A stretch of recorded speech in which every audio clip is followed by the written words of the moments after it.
Hey, welcome back to the Platinum Yard Hi-Fi and AV review channel. It's 2024 and I'm sure lots of you out there are thinking, new year, new me. And I'm sure there's a few of you out there that's also thinking, it's time for an AV and Hi-Fi upgrade.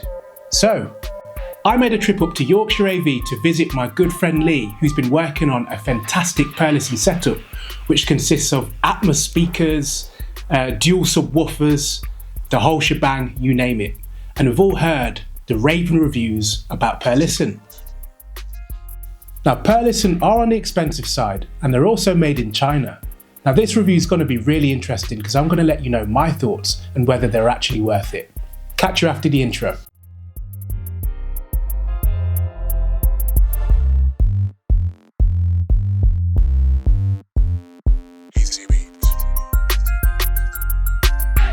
So Lee, can you talk me through this awesome cinema room? Sure, no worries at all. So this cinema room's been an evolution over the last couple of years from Montrogio, Dali, Perlisten reference to more recently Perlisten Signature Series. So we're running Perlisten S Series, which are THX Dominus rated in a 7.2.4 configuration. We're running a Lingdorf MP62.1 processor, and we're running a pair of currently Primair A35.8 power amplifiers. They're bridged for the front end, giving us nearly 500 watts per channel, because the S series are quite thirsty. And then the second power amplifier is running our side surrounds, rear surrounds, and our 4 height speakers.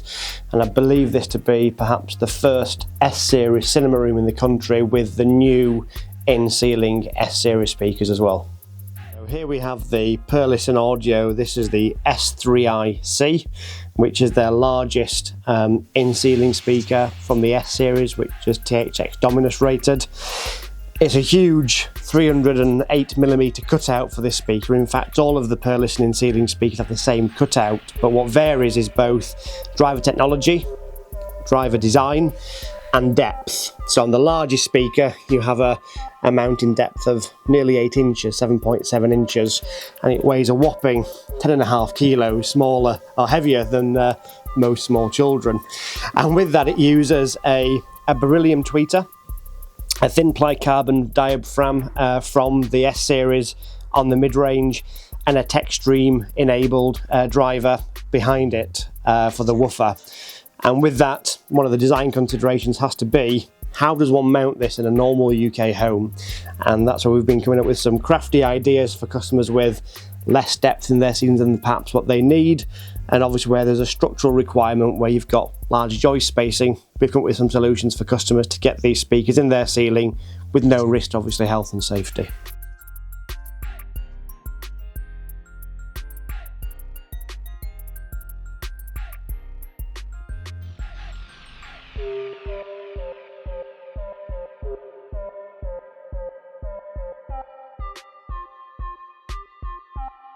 Now, before I talk about each Perlisten speaker, I want to talk about my experience of the Perlisten surround sound setup.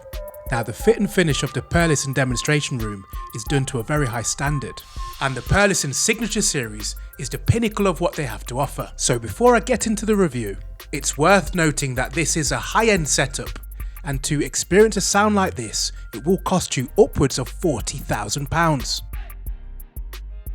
Now, this room is hooked up with a 7.2.4 speaker configuration, which sounds like a perfect recipe for immersive action. So, me and Lee sat down and watched a load of films, but the first film we put on was Ready Player One, and boy was I impressed. First to the T. First to the egg.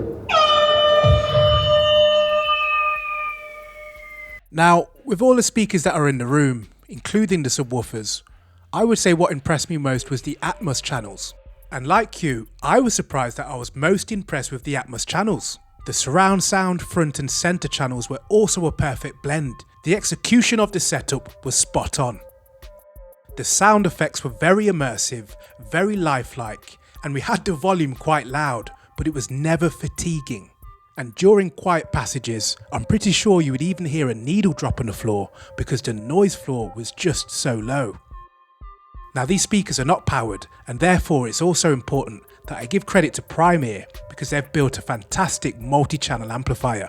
And Lee had previously mentioned that he's running the LCRs and a number of channels bridged, and you can really hear the effortless energy oozing through the room. And what I found most impressive about the Perlisten speakers was the amount of information that they provide. And after my listening demonstration, I had a quick look at the technical spec, just to see what kind of frequency response the speakers were providing. Because if I'm honest, all of the speakers, and I want to highlight the surround sound and Atmos speakers, created a huge soundstage and full range sound. Looking at the Atmos specification, you can see here that the frequency response is pretty impressive. The bass response and the high frequencies outperform your average full range speaker. And I must say, the specification supports what I heard. It felt as if I had large floor standing speakers all around me and above my head.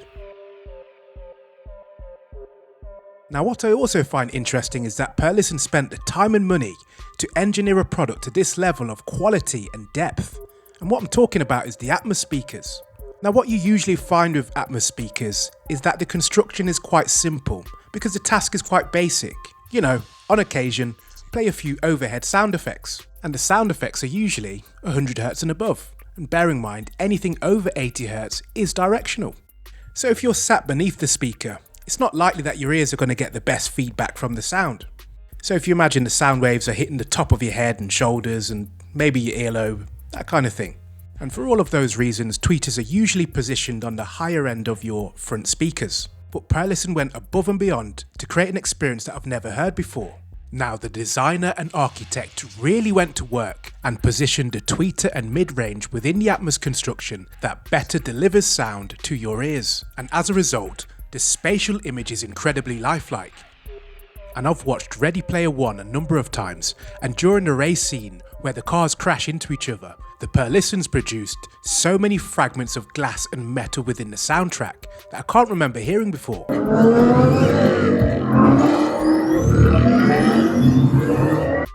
Now let's talk about the bass. Now the bass was strong and very punchy. The bass was also refined, fast and very detailed, so it had no problems with keeping up with the speakers. Now I've heard great things about the Perlisten subwoofers on the internet, and in fact there's millions of fantastic reviews that really call out the Perlisten subwoofers to be fantastic and the best hi-fi product of 2023 and the new standard of what a good subwoofer is. So as you can probably imagine, my expectations were through the roof. And the Perlisten D212s didn't let themselves down. And I also asked Lee to turn things up well above reference level just so I could hear what the Perlistens sound like when they're under pressure. And these subwoofers seem to cope with stress quite well. In fact, they seem to enjoy it, which is an unusual characteristic from a sealed subwoofer. And especially when you consider the size of the box. I mean, it's not the biggest thing, and the driver provided plenty of output without sounding like it wanted to bottom out.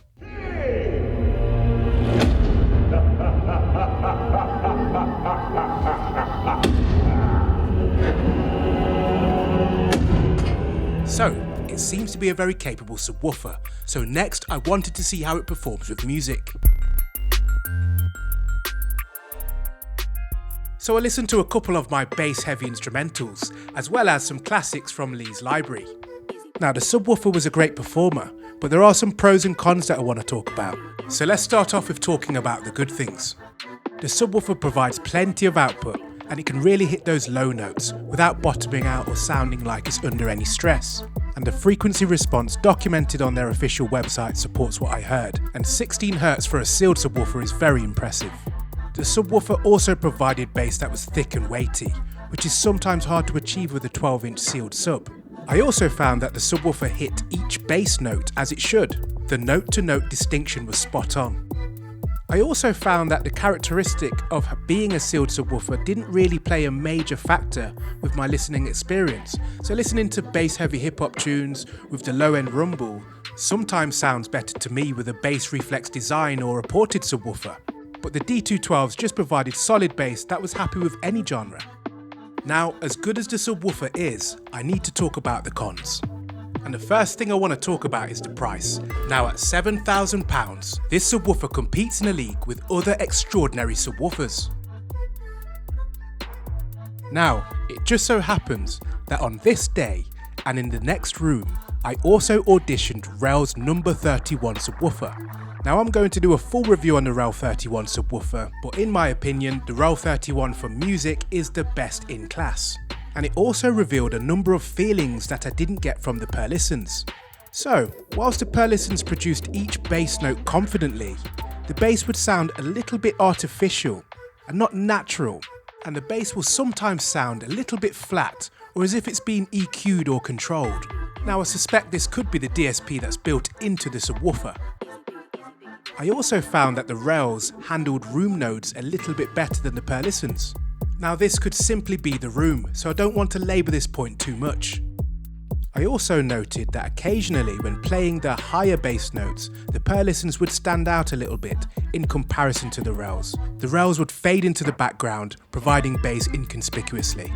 But to wrap things up, I must say the D212 does a fantastic job with both home cinema and music. But if you're looking to purchase a Perlisten subwoofer, I would first listen to the entry-level R212 subwoofers.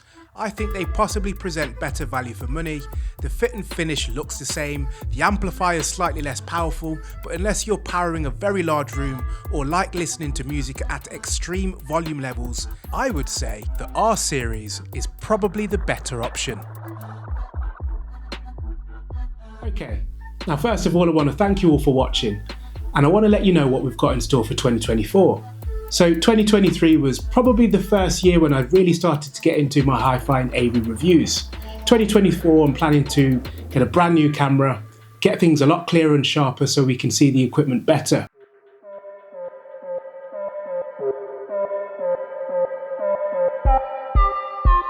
If you haven't subscribed, please remember to subscribe to the channel and click the link below.